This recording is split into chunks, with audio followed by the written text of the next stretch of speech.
The majority of men are not violent. We have Australian statistics, we have our official data. There's one big survey which asks, are you a victim of violence? Obviously focusing mainly on women. And they find that at the moment it's 0.7% of Australian women said they've been physically abused by their partner or ex-partner in the last year.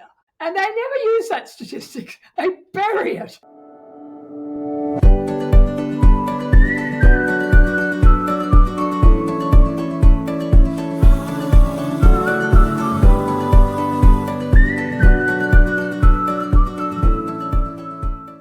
Welcome back to Psychobabble, where we expose bad therapy and the liberal narratives that contribute to our poor mental health. I'm Hannah Spear. I'm excited to be here with you today, and I'm also excited to be allowed to introduce Bettina Arndt. She's, according to the subreddit Men's Rights, a warrior for true gender equality. And they say, if we had a list of heroes, she would be top 5. She studied clinical psychology in the 70s and has since then worked as a men's rights activist, published several books, the latest #MenToo, and is a vocal critic of the modern domestic violence narrative, which we'll be addressing today. Welcome, Bettina. Thank you so much for joining Psychobabble. Hannah, very nice to talk to you. So the most common objection I hear when I speak against feminism is, what about women who are abused and through feminism they've gotten a way out of terrible situations? Mm-hmm. You've dealt a lot with this issue. What is your response to that? This feminism is the way out, and this also this image that I think most people have. I had that too, about this poor, sweet, cowering woman, and the mean men who she needed protection from. Well, of course, the cowering woman exists. I mean, there are dangerous men in all our societies, and it was an important step, the women's movement, getting out there and saying women needed protection in that circumstance. No one wants to take away from that what was a real step forward. But the trouble is that the feminists have taken that and run with it and turned it into their big cash cow. That's how they attract most of their funding, promoting the idea that the world is full of dangerous men, not just that there is a tiny group of women who need that protection, but they've expanded the definition of domestic violence to include emotional abuse, financial abuse. We have spiritual abuse in Australia. We have, coercive control. It just goes on and on and on. And so, that's how they promote the idea that there are these huge numbers of women at risk of violence being all these different aspects of abuse, not the physical violence that many people assume it to be. And I just think that's just been a shocking thing to impose on good men in our society. The majority of men are not violent. We have Australian statistics, we have our official data. There's one big survey which asks, are you a victim of violence? Obviously focusing mainly on women. And they find that at the moment it's 0.7% of Australian women said they've been physically abused by their partner or ex-partner in the last year. And they never use that statistic. They bury it. And of course, what they use instead is a figure that refers to, have you ever in your lifetime had physical abuse? And of course, that includes for women like me, I'm in my 70s. That could have been 50 years ago. We're not talking about what's happening now. We're talking about a society that, has gone through a lot of changes and a lot of understanding about how important it is that men aren't violent towards women. And in fact, violence in Australia has been going down for many years. Homicide women being killed in domestic relationships is going down. All sorts of measures of violence have gone down, but that's never talked about, because what they do is talk about this lifetime figure, which is including, stuff that happened 50 years ago, as I say. And then they also include reports to police. And what we have in Australia is an absolute explosion in reports to police of domestic violence, because it's been discovered to be the ace card, the best way a woman could gain advantage in family court setting, in family court battles. So if a woman has decided to end her marriage, she'll be advised by some lawyers to make an allegation of violence. And it needn't be an allegation that my husband bashed me. It can simply say, I'm afraid violence could occur. Fear of violence will get your husband removed from his home and not allowed to see his children for years. And then by the time you end up in family court, you are, of course, it's the mother who's been in charge of those children for years. They have this status quo argument that the person who's been caring for the child in the most recent years is the one who's most likely to end up with custody. And it works a treat. Yeah. They get greater percentage of the marital assets. I mean, so we have a situation in Australia where in one state of Australia, Queensland, they get a domestic violence call to the police every 3 minutes. I mean, this is total madness. And yet media won't address what's really happening here. They always promote the notion that women are, that we have this violent society and women need protection from dangerous men. And it just makes me tear my hair out. Mm-hmm. And what happened? So this is the woman can apply for something called an AV, apprehended violence apprehension order. of right, and then the man is removed, and if he violates that order, he can be imprisoned, or he has to pay thousands of dollars. Well, so if there's apprehended violence order. So I mean, this is also all these things stem from sensible ideas, right? And that's the trouble. It's got a solid basis, which gives the feminists a lot of clout when it comes to arguing for policy and for money, of course. So there was this idea that we need to set up laws to protect women when there's a situation where a violent man might be after them, an ex-partner or current whatever. And that's how the violence order came about. It doesn't work. I mean, the trouble is we see people who have violence orders who are still killed by their partners. And so it doesn't necessarily give you that protection. But that's how it all came about. You could apply, you could just ring up the police and have them come along, and they are really there's a lot of pressure on police to only charge the woman, and to give the woman the violence order to protect her and to see the men as the perpetrator. I've done interviews with police who had to be anonymous because they were whistleblowers in a sense.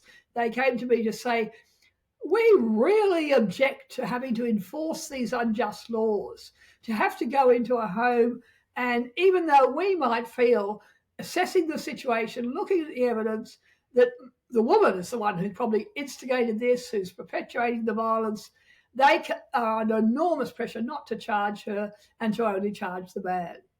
And that's what happens. So he can be removed, and it may be, as I said, years before he's allowed to see his children again. And I mean, you were talking about paying money. We have what we call supervised contact. So sometimes in this situation, the man is allowed to pay hundreds of thousands of dollars each time, thousands and thousands of dollars over a year, to see his children, to go to some place where they'll have someone making notes about their interaction, notes which are used against the father in court to prove what a bad father he is. And I mean, it's absolutely draconian system. And that's the only way he gets to see his children. And most dads don't last the distance. It's a very good way. I gave a talk recently on parental alienation. I said, this is state-imposed parental alienation, this whole system, but particularly this, you know, it's heartbreaking for a dad to have to go to some, horrible institution to see his children for a couple of hours with someone taking notes, and most men give up. They just like unbearable. Yeah, of Children don't course. want to come quite often. Yeah. It's. And then the kids behave differently in the session, and then that's I know. used It's against just him because the kids are beautiful also job they've done. uncomfortable. I mean, the feminists have Yeah. sewn up our country. They have captured every institution. Every institution is playing Yeah. to the same songbook, singing this idea of dangerous men. Last year we have a new Labor government, left-wing government, was just been re-elected amazingly, even after passing laws last year that totally obliterated our previous family law legislation. We had this fantastic legislation that was introduced, a decade I can't remember now, 20 years ago, which was a world leader in enshrining children's rights to have two parents looking after them after divorce. That was how the whole thing was framed, that children need their dads, they need two parents. We will do everything we can to protect children's relationship with both parents. And it was all structured that way, and grandparents. And last year, the Labor government removed every mention just about of fathers from the Family Court Law Act. All gone. And what's in its place is protecting children from violent fathers. The only consideration that matters anymore when it comes to determining custody or how much contact dad should have with the children is this issue of protecting children from the violent men. And you just need any allegation and dad is pretty much knocked out. And that's our politicians. And no one says boo. No journalists in Australia ever speak out about this. This is all driven by the Labour government. What are the conservative parties saying? The major Conservative Party, Liberal National, we call them the coalition, a little bit better. They were the ones who introduced this important act.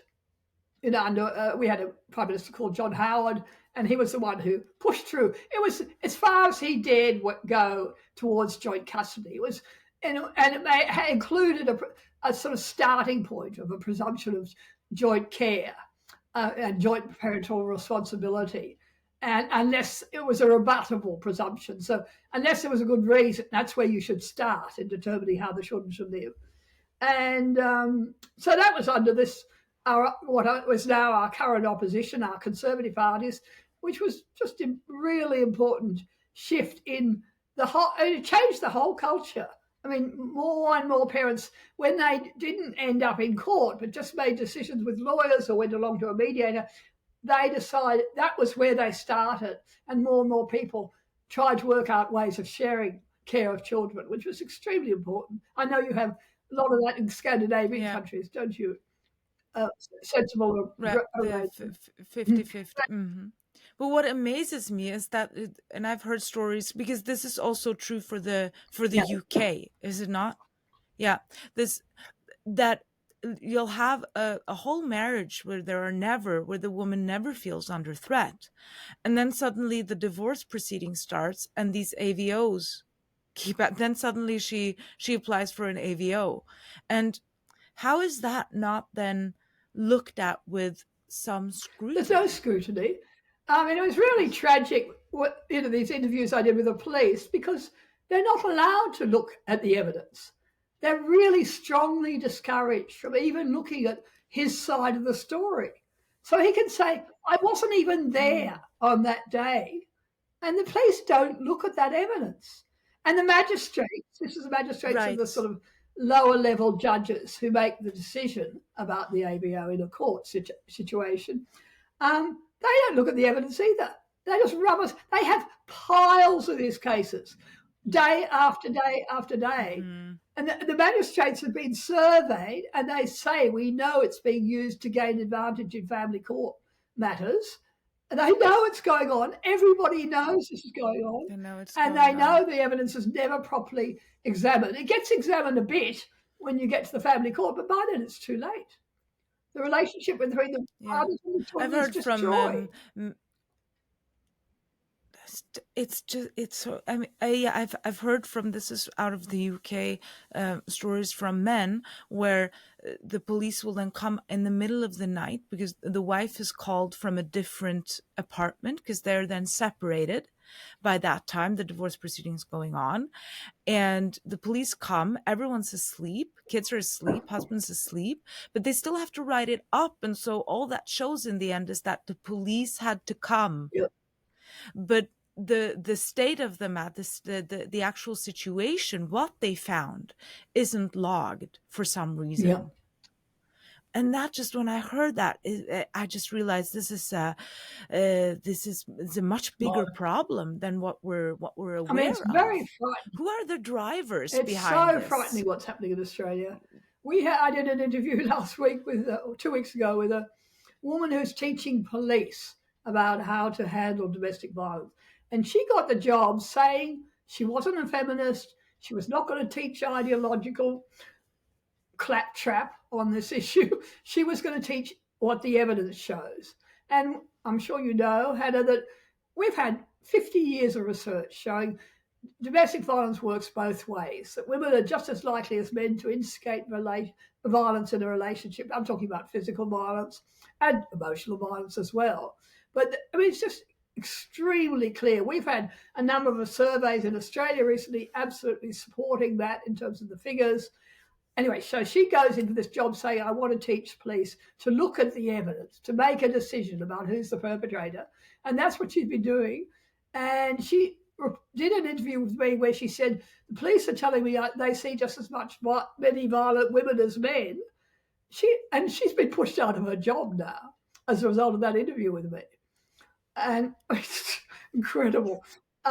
Yeah, she's in limbo because the police has said she's not allowed to teach anymore, having supported exactly what she was doing. And the university is saying, anyway, they've done an investigation, but they won't tell us anything. So it goes on. I mean, it's just extraordinary what's happening in Australia. Mm. And you mentioned before that the definition had changed, and so that originally this law had good intention. This change had good intentions, driven by feminism. So if I understand it correctly, you're for feminism in that in it doing that.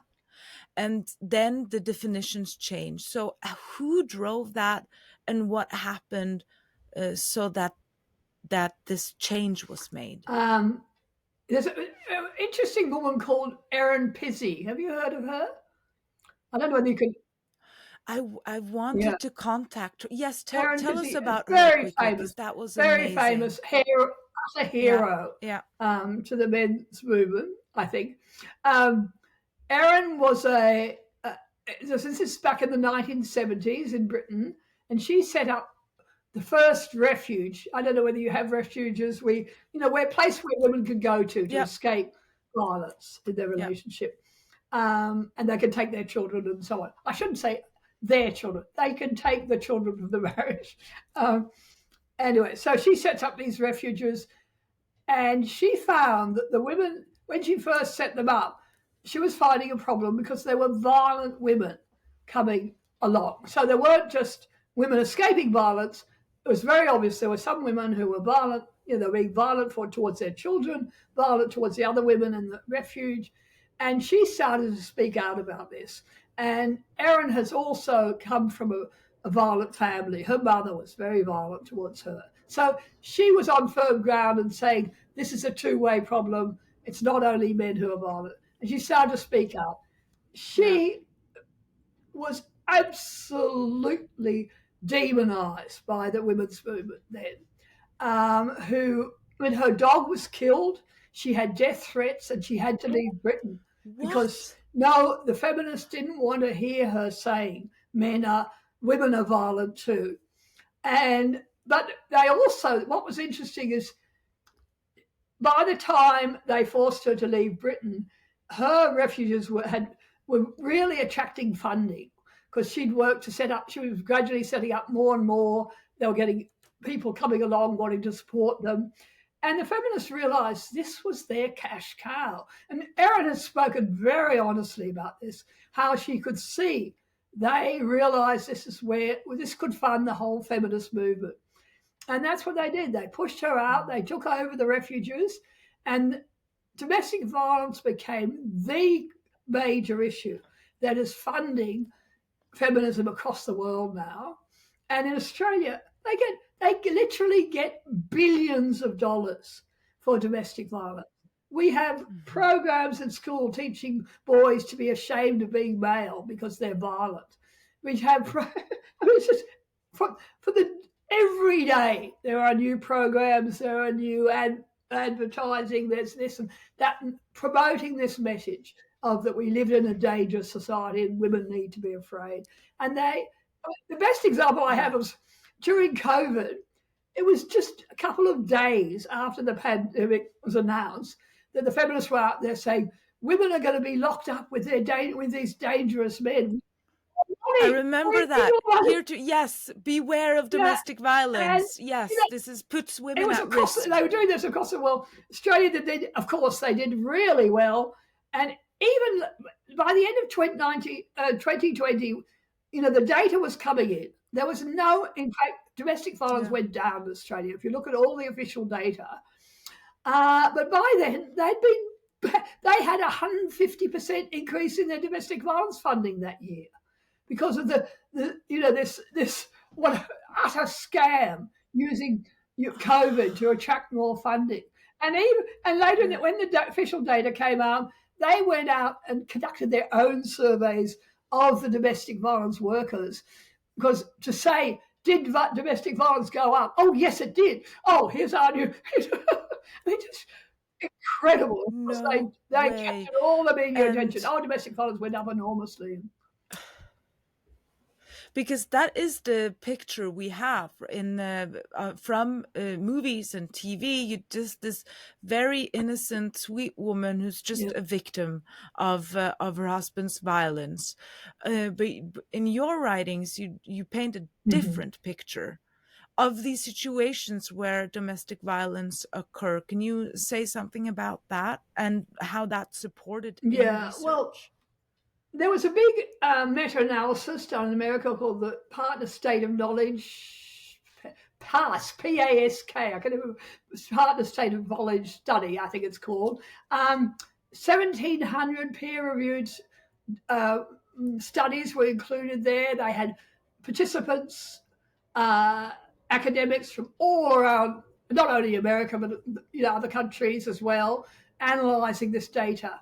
And they find that women instigate violence more than men.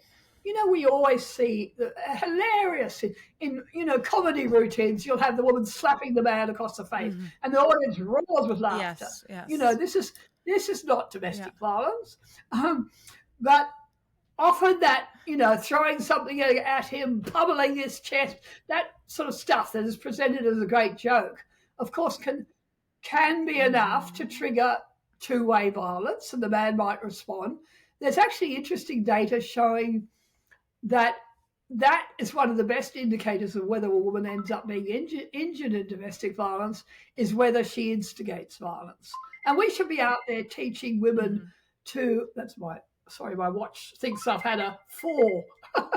I'm getting excited here. Oh, no. Are you okay? No, but I mean, interesting data showing that women who start slapping him or punch him, or they're the ones who might end up being injured because he might retaliate. And we have to teach women not to start a fight. But no one ever dares mention that, do they? I mean, that's the trouble. This whole we have a very firm narrative that we're expected to respond to about how domestic violence occurs, and it's always the violent man, and it's not just domestic violence. We have a new category of violence in Australia called coercive control. And this was manufactured by an American academic. I think it was 2007. His name was Stark, and he in his book he says, I came up with this idea of this new form of violence, coercive control, and it's about coercion, it's about manipulation, it's about cutting someone off from their friends and controlling their lives, and not, controlling how they spend money, and not letting them talk on the phone. A whole range of behaviours that are included in this category of behaviour. And in Australia, they've done a terrific job setting this up as the new thing. And we had this absolute tragedy. Incredible. Where we had a woman and her children were killed in a terrible homicide, where the husband set fire to the car with his children. And what they did was they managed to persuade the poor, grieving grandparents who'd lost their whole family that had we had in place coercive control laws, that this would have protected that family. It would never have happened. So the idea is that it's the coercive behaviour that leads to real physical violence. And there's no good evidence supporting that. And yet they managed, because they had this poor grandparents out there saying, we need these laws, my children were burned to death because we didn't have these laws in place. They got them through. Damn. And we have coercive control now across Australia, being introduced across Australia. And the difference is that is a criminal offence. So you can be sent straight to jail if you get, Really? Whereas the AVOs is not a criminal offence, but breaking. You have to have a breach, and then you get sent to jail. I mean, every year they come up with something bigger and better. Wow.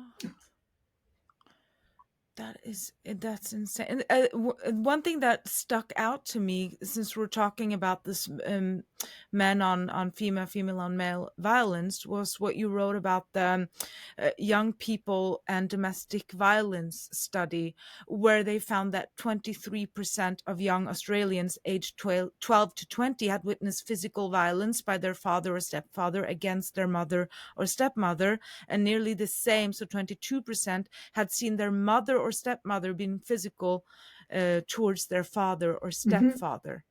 And that I found it just went against everything I'd been told to think about domestic violence. Right. It paints a different picture. That was a fascinating study, particularly because the head of our Institute of Criminology announced that data, and he only included the data showing the males being violent. So he left out the fact that women, there was almost this identical figure of people witnessing their mums being violent. And it was just classic. Yeah. And that we caught it, some of the people working in our area caught him out and wrote and said, how come you were not mentioning that data? It's just inadvertent. I mean, they just hate it when that sort of data is released, and they'll do anything to leave it out. We've just had another big survey published showing, similar sort of results. And once again, this government institution left out the data that showed how many males were actually victims.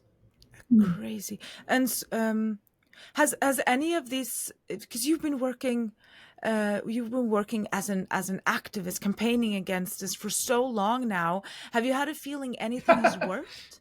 Yeah. Well, all that's happened is I've got cancelled pretty effectively. I mean, the funniest thing is...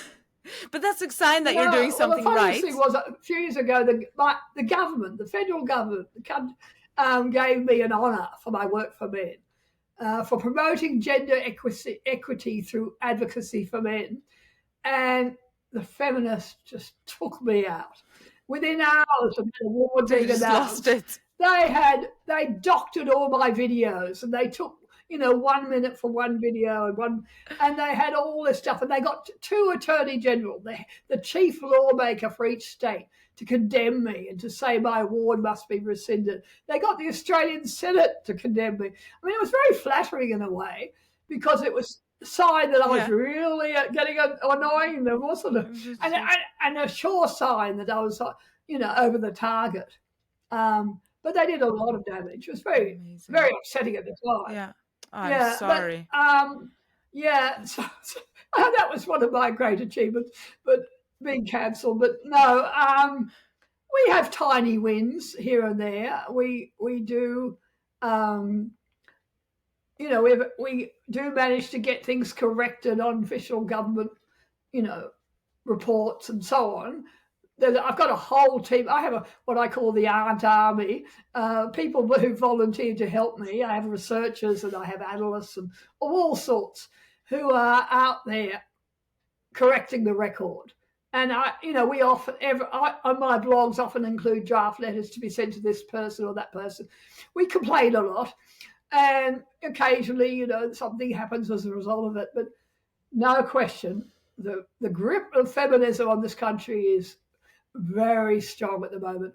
We don't show any sign of really breaking through there. No. I don't know what's going to change it. That's what I think all men should leave the country for a start.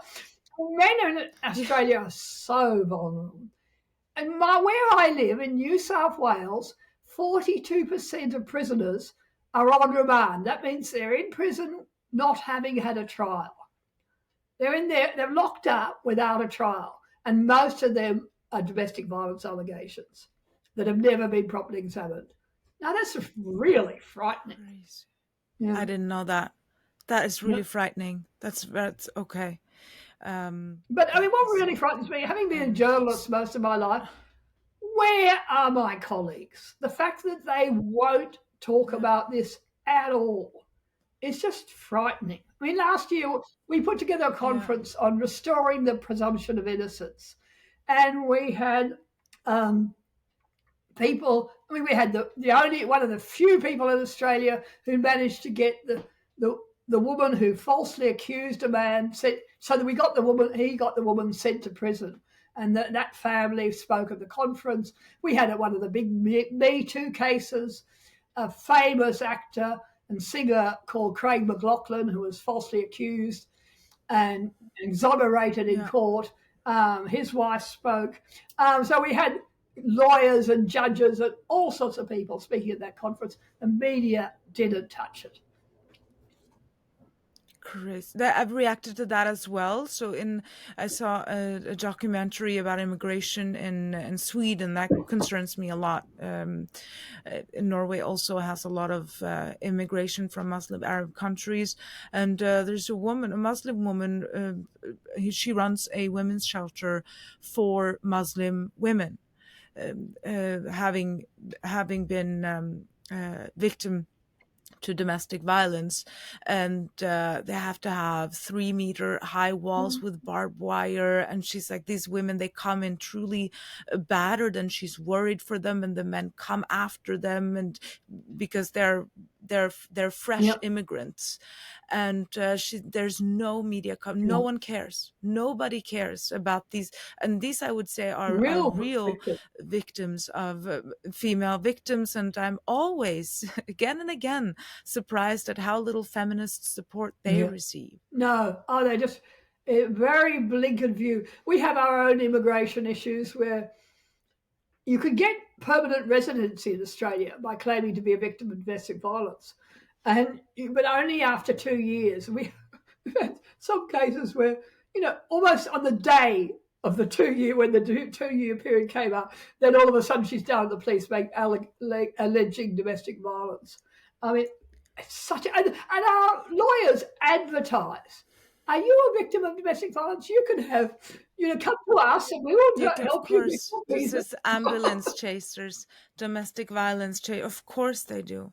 I just wanted to add quickly, would be remiss to say that while more women instigate domestic violence, they are the ones that have the most physical injury to it. Obviously, we're more physically vulnerable, and so that also they like to point that out. That's always very much raised, but would I think be remiss to say it. And I think also there's a biological element that women captured in our neuroticism, we sometimes test men. We want to see that they're strong enough to protect us. And so that there is something in that, because you mentioned slapping men and then getting a laugh in return. There is something that doesn't move us as much when we see a woman slaps a man. And I do think part of that is biological, because we are used to, we sometimes need to test them to see, are you strong enough to be here for me in my excess neuroticism? But of course, that is not what we're talking about in these situations where women are throwing things at their husbands. That is not a test, that is abuse. But I just thought we could sort of put that in there. I mean, of course, the classic case.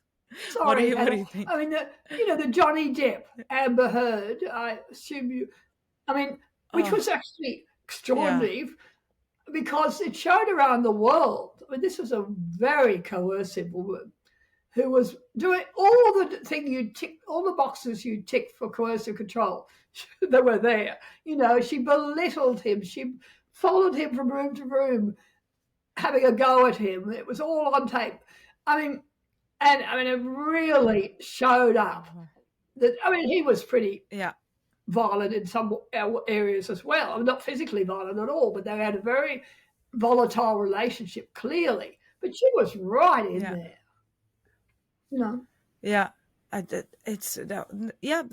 Luckily that did get attention, and it did turn. In Britain, we've seen some major cases of and people of men who have been alleged to be victims of perpetrators of coercive control going to prison, then being exonerated. So there've been a highlight and also male victims. There've been some television programs, very good television programs, exposing men who are physically and emotionally abused by their wives. So finally they're coming out. That's the other side of the problem, is male victims are reluctant to call themselves victims. They're reluctant to seek help. They know if they do, they'll be belittled or ignored by the police. Laughed at the emergency room. That has happened a few times, that they're laughed at by doctors when they come to the emergency room. And with that, we'll go over to our members exclusive section. If you haven't already, upgrade to become a Psychobabble Insider and join us there. We're going to be talking about the fake rape crisis and false accusations going on college campuses. So join us there. If not, thank you so much for your support by liking and sharing this episode. I hope you enjoyed it, and I'll see you Wednesday in 2 weeks. Have a nice day. I started talking on campuses, and it was very funny period of my life, because students went bananas, banging on the door. Really? But you were allowed to speak? No, I got away with it. One university said I was I went against the values of the university, and then we got everyone into the media. I had the media behind me still then. With media made a fuss, and I was allowed to speak. And then they had to bring the riot. The big one was at Sydney University, and they had to bring the riot squad in to protect my audience from these crazy, mainly women, of course, mainly young women, who were screaming at me. I mean, it was pretty hair-raising at the time. But anyway, that was the big one, the Sydney University. And it actually led to a whole inquiry into free speech on campus and new laws being brought in.